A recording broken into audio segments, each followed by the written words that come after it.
Does the U.S. deployment of 3 warships, 4,500 sailors near Venezuela back up Washington's claim of a counter-narcotics operation? They try to bully now what they conceive as a softer target of Iran, which Israel basically failed. U.S. have been trying to cause regime change in Venezuela. There's a major refining circuit in southern U.S. from Mississippi up to Illinois that basically depends on Venezuelan heavy crude. The United States have a very strong interest to take control of the Venezuelan oil like they used to. China is investing in Venezuela. What the United States fear is that China will increase its investment into Venezuela. There are many presidents that are more than happy to kiss the ring. That's a tragedy of this. They have not succeeded. They will not succeed this time. Hello and welcome to Iran Talks. My name is Samar Hakim, your host for the program. In recent months, tensions between Caracas and Washington have entered a new phase. The U.S. recently doubled its reward to $50 million for information leading to President Nicolas Maduro's arrest, accusing him of being one of the world's largest drug traffickers. This has coincided with deepening Tehran-Caracas cooperation and Beijing's political positioning. While Washington frames its action as part of a fight against cartels and trafficking, critics view this as a broader effort aimed at regime change and at containing an emerging Iran-Venezuela-China alliance. This all comes as Washington dispatches a large military force near Venezuela. Joining me to discuss this issue today is Carl Zah and Diego Sequera, political commentators. Welcome to the program. The first question I want to start off with is, does the U.S. deployment of 3 warships, 4,500 sailors, 22,000 Marines near Venezuela back up Washington's claim of a counter-narcotics operation, or is this, just a scene to, sort of destabilize the Iran, China, and Venezuela alliance? Carl, I'll start off with you. United States decide to go for a target closer at home, right? Because it wasn't able to bully Iran, or it obviously can't bully China. So now it tries to focus on its own neighborhood to impose a modern day Monroe Doctrine on Venezuela. But the 4,000 troops that they deploy, this will just be a replay of Bay of Pigs if they try to do a military intervention against Venezuela. By the way, nobody believes their narrative that this is for anti-narcotics operation. That's just how U.S. justifies military intervention in Latin America. That's what they use to justify the invasion of Grenada, of Panama, but 4,000 troops, that won't make any difference. If they're gonna bring that 4,000 troops to Venezuela, we're just gonna see the modern day Bay of Pigs play out all over again. Okay, and Diego, what are your thoughts on this? I agree with Carl. First, the reasons. If you take the big picture, one of the main reasons, it's precisely what Carl said. It's basically unable to make any significant shift in other places of, let's call it Brzezinski-wise, the chessboard. They try to bully now what they conceive as a softer target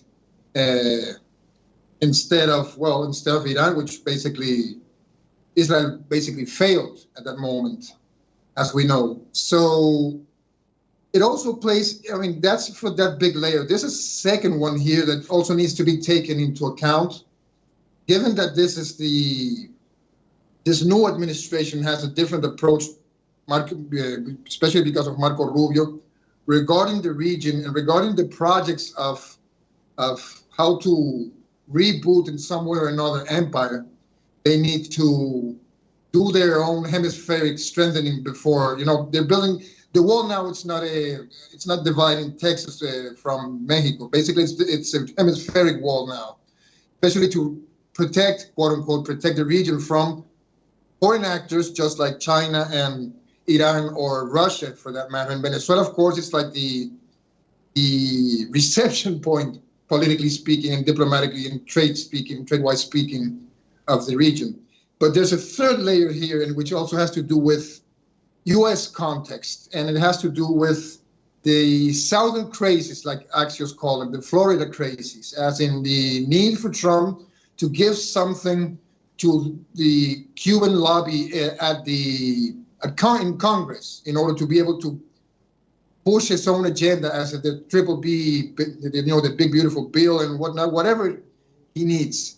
And then there's a fourth layer, which is Marco Rubio's personal commitments here. And I, for one, it's one that believes that there's some kind of deadline here. I mean, this is more an intuitive comment, but I do think that because we know, and at least our Minister of Interior told us, which always is very well informed, that the Venezuelan opposition that doesn't play a role as significant as the previous administration has a deadline for September. And I think that, be it true or not, I do think there's this kind of pressure going on. Okay, so this deadline in September that you're talking about is a deadline for? Regime change. Right. A regime change in Venezuela.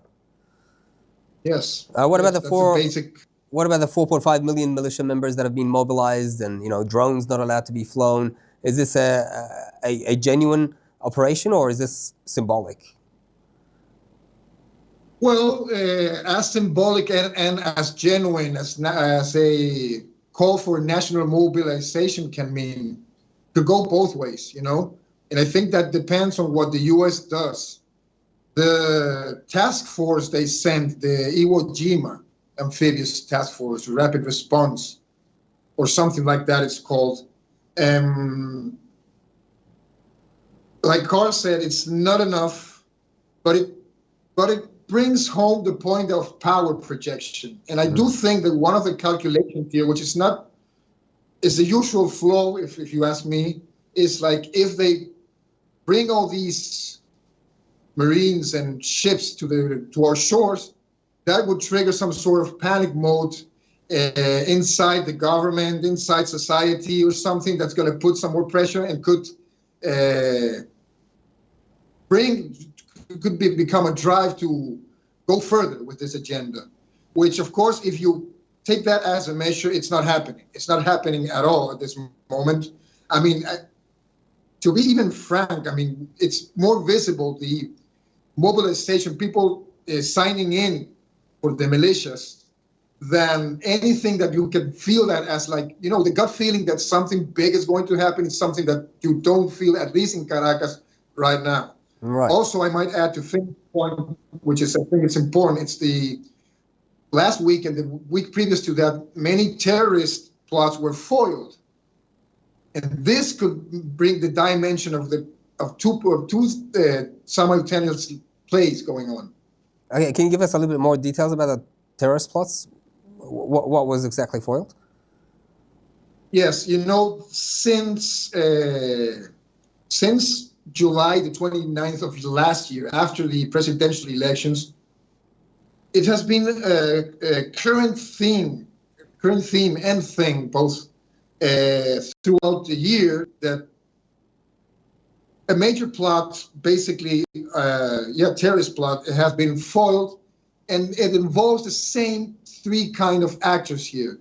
First, you have the political clout focused on Maria Corina Machado. Usually what she says, it's in tandem with what she tries to foretell is coming. Then you have a network that tracks back to Ecuador, which is now the current narco state in Latin America, in alliance with Balkan and Albanese mafias that basically give the logistics. And then you have deserters from the army and also national Venezuelan criminal networks that usually do the bid. This has, at least 8 or 9 public interventions have been made, and they talk about over 20 of these terrorist attempts. For the last one was actually part of it was they were going to put 3 kilos of TNT at a new public square in a very bustling area of Caracas called Plaza Venezuela. Wow. In which there's it's pretty messed up. There's this square the square that's called Victory Square. It was made in homage for the marches of the Soviet marches in World War II. It has a flame, of this content flame burning as a symbol of the sacrifice. That has a gas can or something underneath it. So on a regular basis, you have hundreds of thousands of people walking by there, and add up 3 kilos of TNT with gas near many important buildings around the area. And I'm not talking about trade and also critical transportation nodes.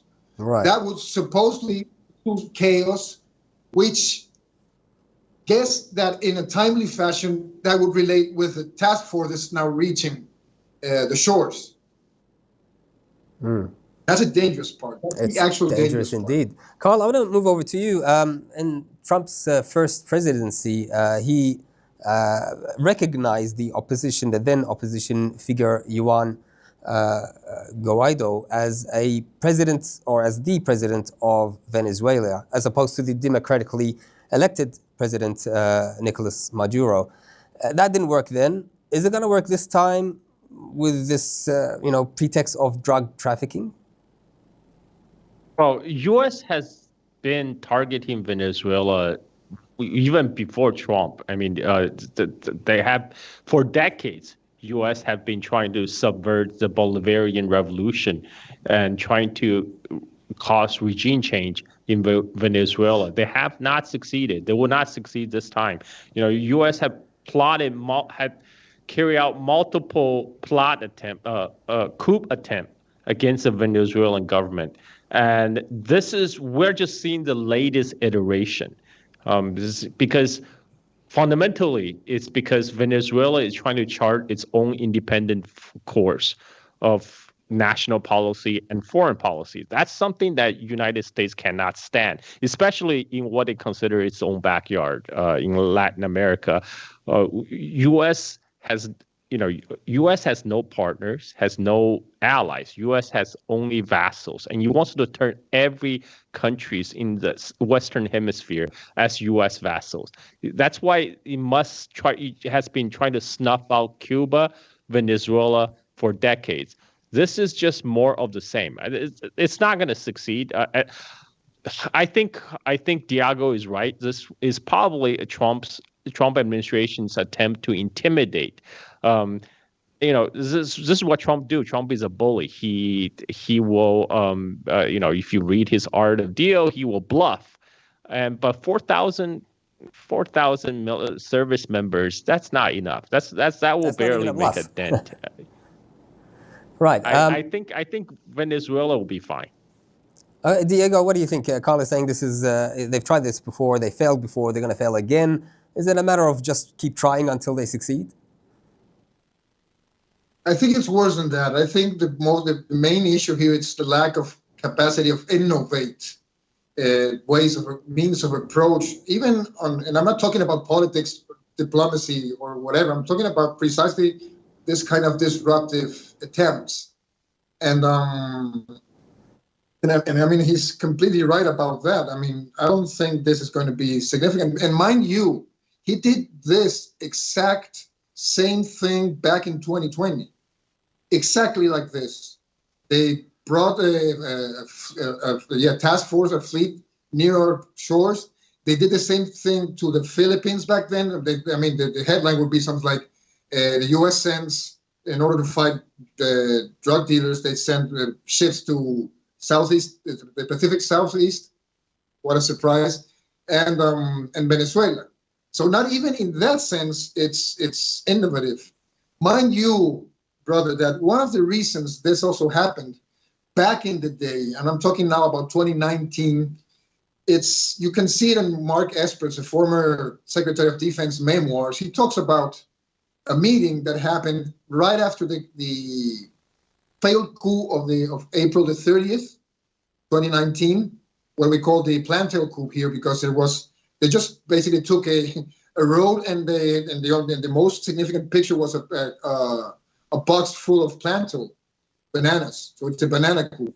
and it was treated more like a public order thing more than a coup, a military coup or something. The thing is that right after that meeting, a meeting where it was Mark Esper, I think it was Bolton still at the National Security Council back then, William Barr and Trump. Barr proposed to let's stop with the bring democracy crap and start playing with politics. And we know what we already have to accept that this failed. So let's do a paradigm shift.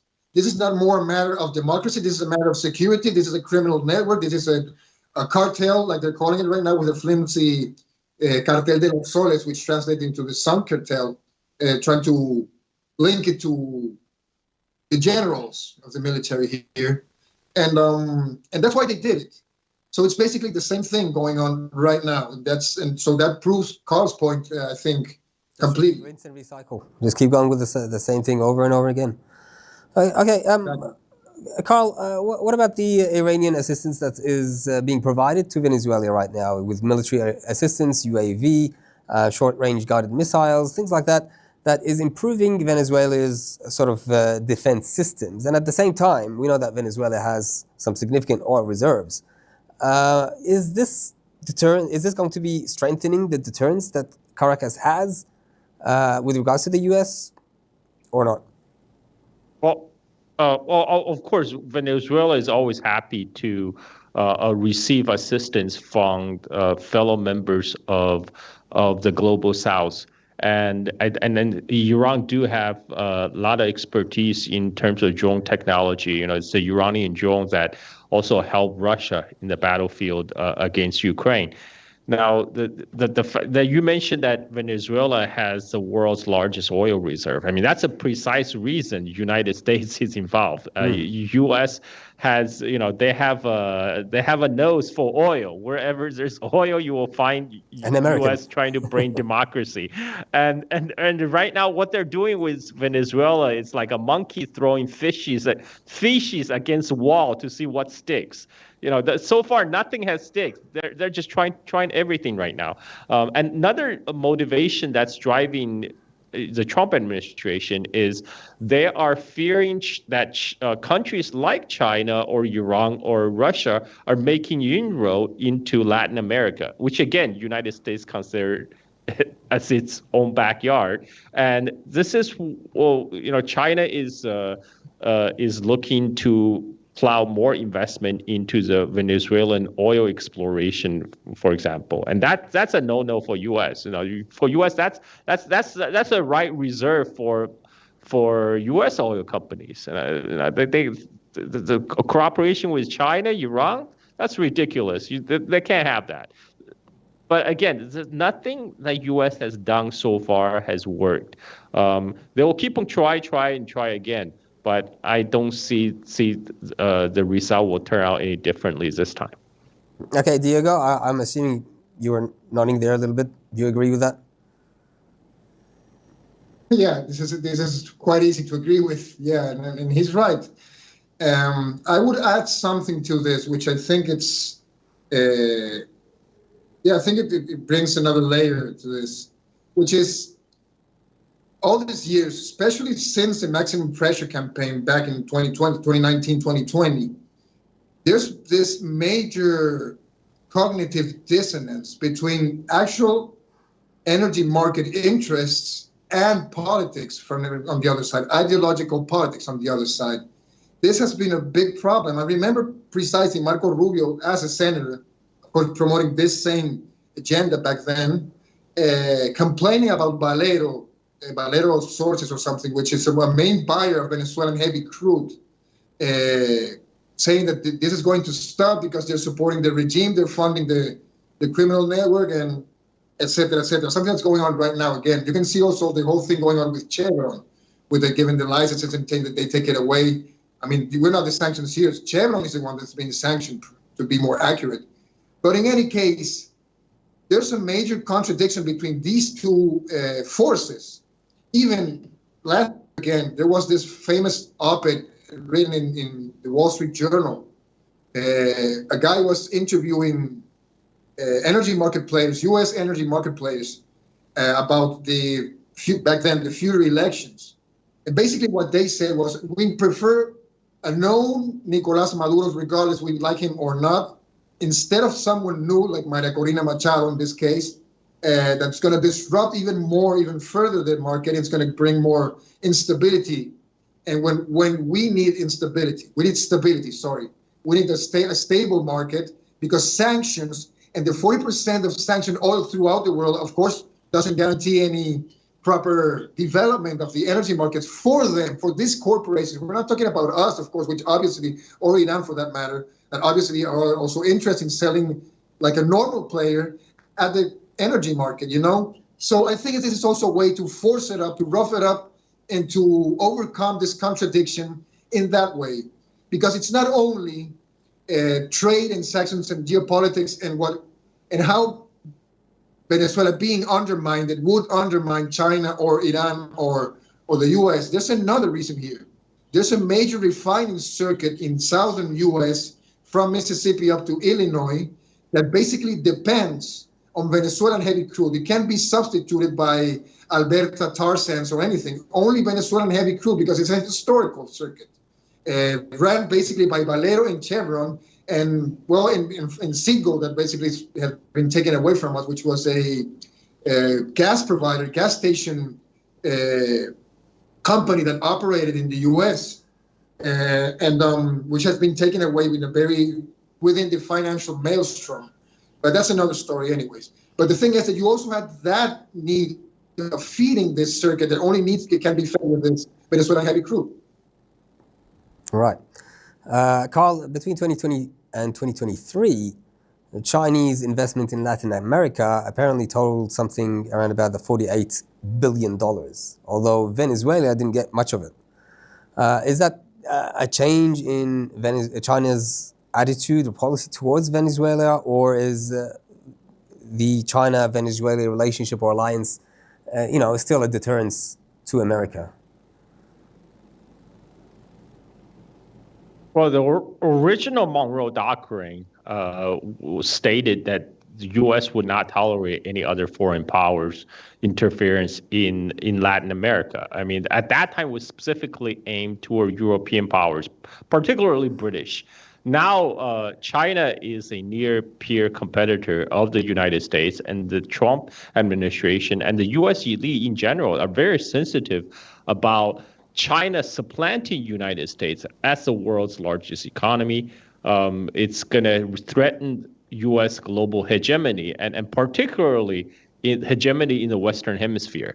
And another thing about the oil is that domestically, Trump has gone all in on big oil. I mean, Trump's one of the biggest backer of Trump is a big oil in United States, and this has also led to his breakup, very public breakup with Elon Musk, by the way, because Trump wants to get rid of all the subsidies for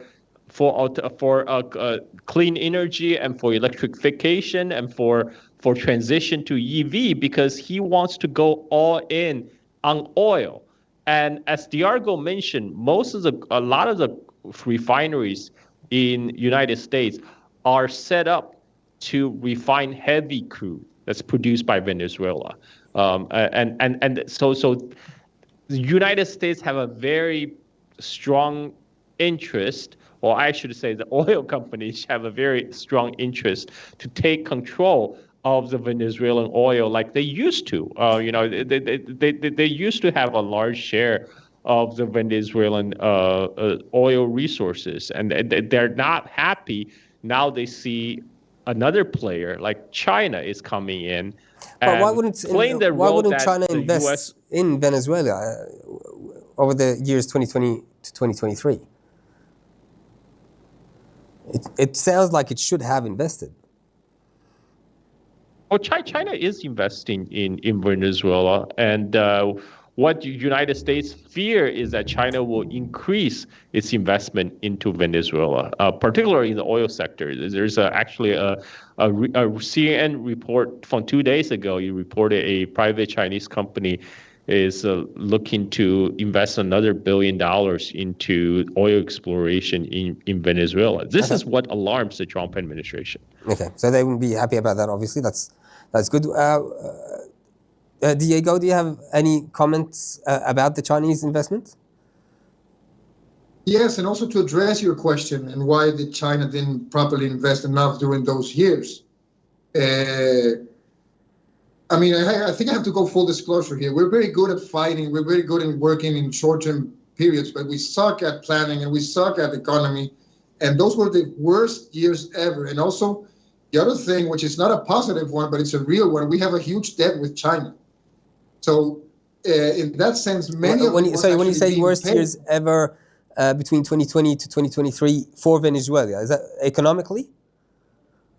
Yeah, I mean economically, especially. Right. I mean, you can even bring it a bit before, like 2016, 17. Right. Okay. So much until 2022. I mean, these were the worst years in a very, very long time, I think, and coming from the best years also before sanctions, of course, and so I think it's normal, even for China, especially for China, to be cautious about what to do in a very unstable moment with very risk going on. China's not that crazy to do that kind of risk taking, and also to bring things into order. And I think those years actually relate to this, and it has retaken, as Carlos already described, a better pace now, a rhythm that was basically not suspended because it has never halted. It never reached a complete halt. But yeah, it reduced its participation during those years, and I basically think it has to do with that. Now that things are more clear, now that things are better organized here, regardless of the issues that we got, I think that, as Carl already said, there's a different rhythm going on. China was really outspoken and recently regarding precisely the threats of the U.S. right now. I mean, just a couple of days ago or 3 days ago or something. So, and there are other reasons. Not only oil, we have also the fourth gold reserve in the world. We have gas. We're the first one in Latin America and the fourth in the world. We have also several strategic minerals. We also have the longest coastline in the Caribbean basin, and politically, we're at the same page. That's even more important than some things. China's already the biggest partner of Venezuela, Brazil. I don't know Mexico, I don't think so, but I mean it's the biggest economic part of most of Latin America, except for even Argentina right now with Milei there. I think China's the first, or near to be the first partner of Argentina. So that's a hard truth for the U.S. and it also proves. Even with a bad moment we're going here, that China it's here to stay, at least for a very long time, I think. Right. And speaking of being politically on the same page, Iran, China, Venezuela having formed that alliance, assuming it's going to stay the same over the next 5 years, that's surely going to create some sort of durable multipolar world as we are seeing the world moving towards, or is it going to cause a cycle of escalation? Carl, what are your thoughts? Well, I think U.S. would never give up its aim to destabilize Latin American countries that try to pilot an independent policy. That does not bend the knee. I mean, Trump right now, he wants the whole world to come to Washington to bend the knee and kiss the ring, just like all the European leaders were doing. And they have it out for Venezuela because Venezuela, countries like Venezuela, like Cuba, they buck the trend, and this is why U.S. want to make an example out of them. It does not want more countries to defy the United States, particularly in its own neighborhood in the West Hemisphere. This is the same thing that U.S. have done for decades, if not for centuries, in West Hemisphere. I mean, it's really nothing new under the sun. What has changed, though? Now we do see the global South countries are now coming together, trying to form an alternative to a U.S.-led global order. This is why Trump have publicly labeled BRICS as an anti-Western, anti-American alliance, when all BRICS are trying to do is just to form an economic cooperation among global South countries.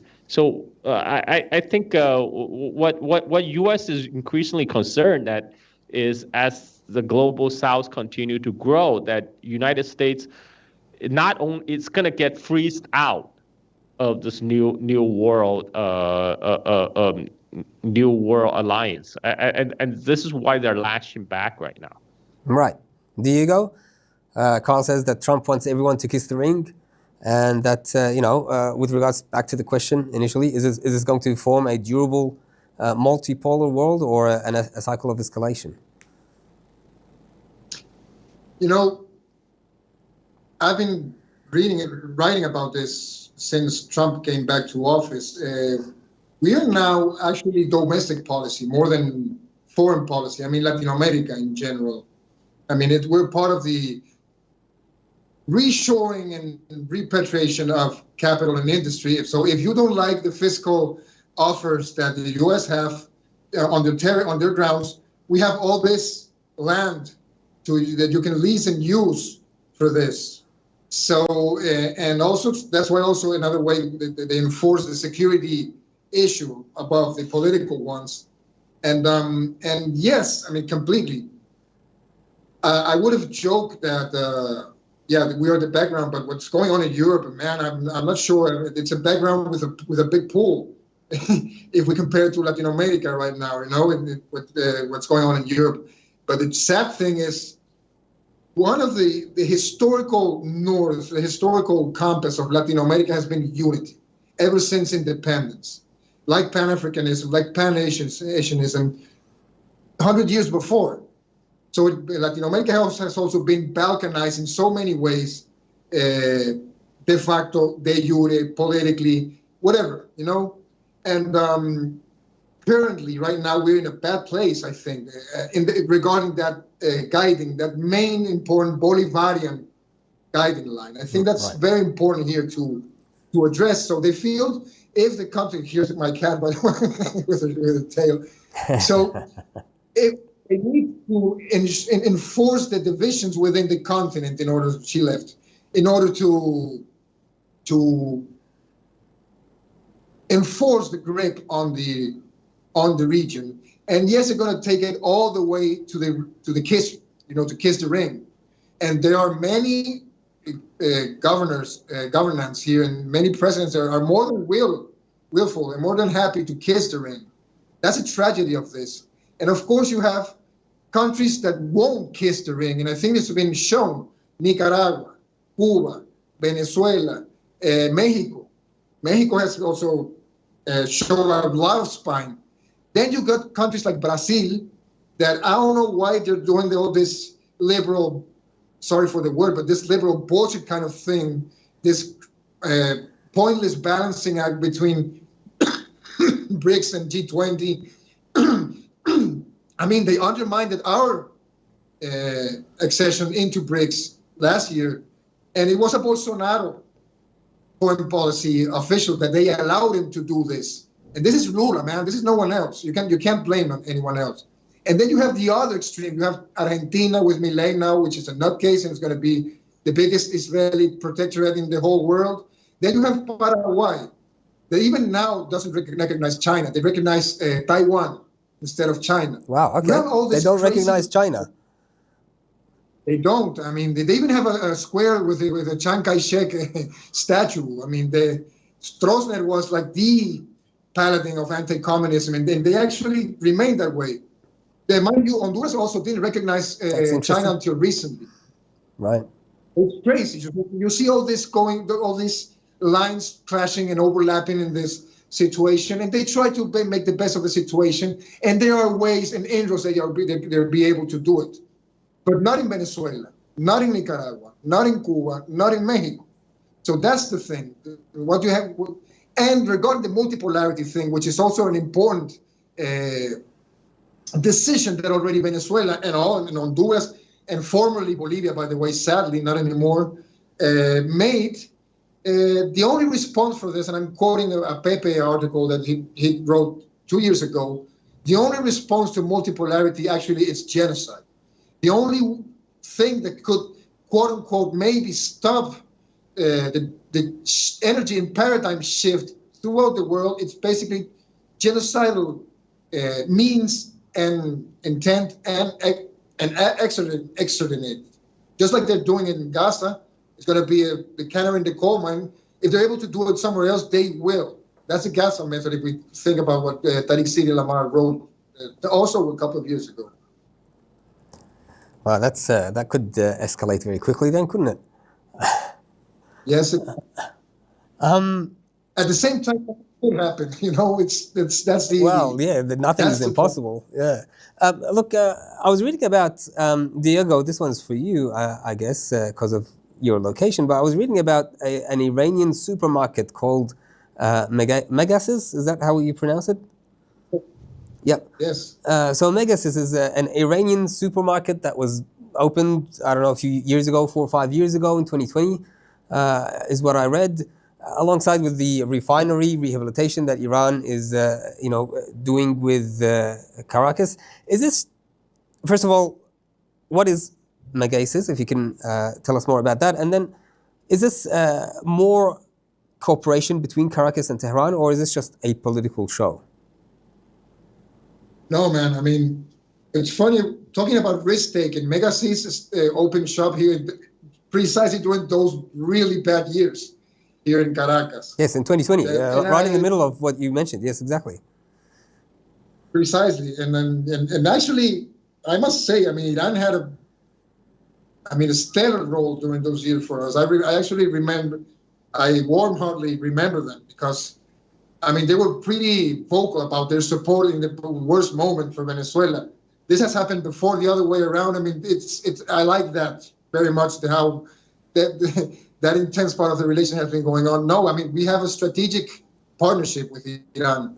And Megasis, it's a very important part. Sadly, it's not too close to my home, but I went there several times, not only because there were cheap stuff from Venezuelan goods, but a lot of Iranian goodies also. I mean, the best place to buy dates, it's Megasis, And it's more like a convenience store because you have all the supermarket and grocery stuff, but they also sell clothing and electrical power plants, hardware appliances. It's not only groceries.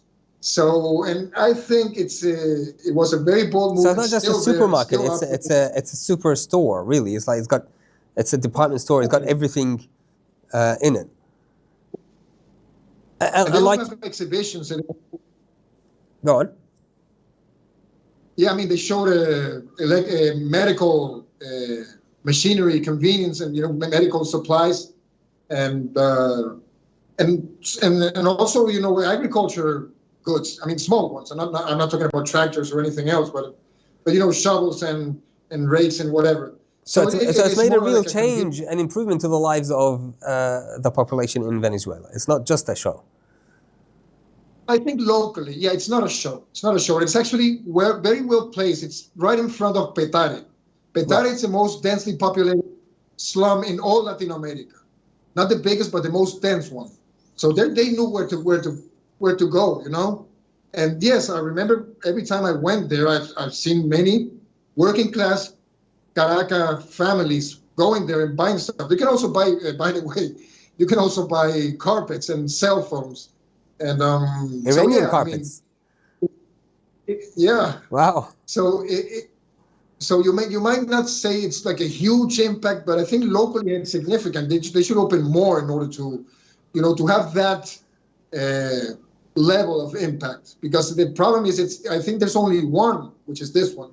So I think it needs to expand to other Venezuelan cities in order to, to make it even more successful and also to be known. Very good. Final question for the guests today, and we'll start with Carl. We've got the global power moving from the west to the east, but with this power shift, which confrontation is closer, do you think, in terms of time-wise? Iran versus the US and Israel, or Venezuela versus the US? What are your thoughts, Carl? Okay, so this is a tough one because right now there's a tug of war.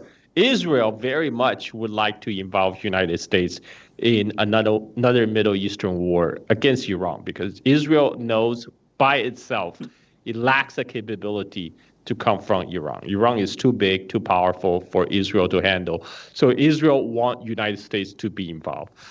But U.S., especially the Donald Trump administration, Donald Trump, he will go for easy victories. He would love nothing more to go in and claim an easy victory. But he also realizes that a war against Iran would be nothing like an easy victory. This is why that he did the intentional glancing blow against the Iranian nuclear facility and claim victory. And that's what. So right now, the reason I think they want to focus on Latin America is, like Diego said, they try to pick a soft target that's in their neighborhood, that they see that U.S. has a greater power projection. But again, the nature of Trump administration is that the Trump is a very transactional type of person. He doesn't want to be bogged down in a long drag out conflict. I mean, he just wants to do something that can yield the maximum PR for himself. He also wants to be seen as a peacemaker. Let's remember, he's petitioning for winning the Nobel Peace Prize right now. So I think that will temper any possible military intervention against Venezuela in the immediate future. All right. So neither, is that what you're saying? That's my guess. All right. Diego, what are your thoughts? One more time, I agree with Carl. I mean, Venezuela, mind you, the U.S., the Trump administration has a two-track approach to Venezuela. He has good cop Rick Grenell and bad cop Marco Rubio. And you haven't seen Trump saying anything recently about Venezuela. It's all Rubio or Carlos Jimenez, Maria Elvira Salazar, Díaz Balart, whatever. It's not Trump saying it. He's allowing, he's gambling here in a way. He's allowing Rubio to go further, and if it has any chance of success, he's gonna capitalize on that. If it's a blunder, if it doesn't work, which I think it won't, but can't predict. If it doesn't work, it's a Marco Rubio flaw, and maybe it could get even worse for Rubio. Inshallah, it happens that way, by the way. But I also think they're interrelated in the sense that maybe precisely because they don't succeed in Venezuela, that could also provoke another attempt from Israel in Iran. I think that's a possibility there too. But the transactional nature, just like Carl said, I think it's very, very important here. So if there is, yes, an easy win, be it Venezuela, be it Iran, which they're doing, they're exploiting it the same way, by the way. Infiltrations, try to make the best of our own current weakness or problems like you have with the water and electricity. We had the same problem here a couple of years ago. Inflation, whatever. It's pretty similar in that sense, structurally speaking. But I think boils down to that. Wherever he's going to see an actual easy win, he's going to go for it. And probably the best forecast is what Carl is saying right now. Is that neither will actually take place? Yeah, I even hedge the bet more for Iran than for Venezuela in my case. I don't want any of those two to happen actually. But if you were to choose one, if you had to choose one, you would say you would bet not that we gamble, but you would bet that Iran would be okay. Very good.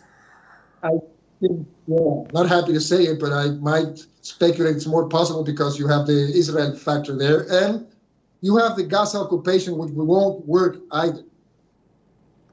Yeah, that's the problem there. And Israel is pushing for it, like you said, so that it's being felt. So thank you to the guests. Guys, thank you so much, Carl and Diego. Thank you for joining us on this program, and hope to have you back again. Gold, gas, oil, motivation for American presence in Venezuela, China on the same page with Venezuela and Iran, and the only way to stop the paradigm shift to a multipolar world is genocide. Iran helping Venezuela in the hardest years it experienced, and meanwhile, Trump wants easy victories and is gambling away as he always does. These are some of the views of our guests today. You too can add to the conversation in the comments section. We hope you enjoyed Iran Talks today. See you next time.